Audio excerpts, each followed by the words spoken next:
এই বন্ধু তো অতীত রান্নাঘরে আমাদের সবাইকে স্বাগত। আজকে দেখাবো আদা বাটা কালো জিরে দিয়ে 5 মিশালি মাছের ঝোল।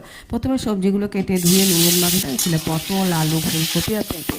এবার একে একে সবজিগুলোকে ভেজে আমি তুলে নিলাম। ওই তেলের মধ্যে কালো জিরে, তেজপাতা, টমেটো, আদা বাটা, কাশ্মীরি লঙ্কা গুঁড়ো, নুন, হলুদ, পরিমাণ মতো চিনি, বাটি ধোয়া জলটা দিয়ে কষিয়ে নিলাম। কষিয়ে নিয়ে তেল ছেড়ে গেলে সবজিগুলো ওর মধ্যে দিয়ে সবজিগুলো ভালো করে মশলাটাকে ভালো মিশিয়ে নিলাম। মিশিয়ে নিয়ে আবার পরিমাণ মতো জল ঢেলে দিলাম। এবার যেমন জলটা দেবেন দিয়ে ঢাকা দিয়ে দেন। সেদ্ধ হয়ে গেলে আমি অন্য একটা পাত্রে তুলে রেখে দিলাম। এবার ওই কড়াইটা ধুয়ে মাছগুলোকে আমি ভেজে তুলে নিয়েছিলাম। তুলে ওই তেলের ওই মধ্যে আবার আমি সবজিটাকে দিয়ে দিলাম, যে ঝোলটা রেডি ছিল সেটাকে দিয়ে মাছগুলোকে দিয়ে ফুটিয়ে নিলাম। নামাবার আগে ধনেপাতা দিয়ে দিলাম। ব্যাস, কেউ বলতে পারবে না যেটা পেঁয়াজ রসুন দেওয়া নেই, এত সুন্দর খেতে হবে। আর ধনেপাতা দিয়ে দেবেন, আর কাঁচা লঙ্কাটাকে চিড়ে চিড়ে দিয়ে দেবেন। উফ, কি বলবো, খেতে কি হয়েছিল! গরম গরম নিরামিষের ঝোলের সাথে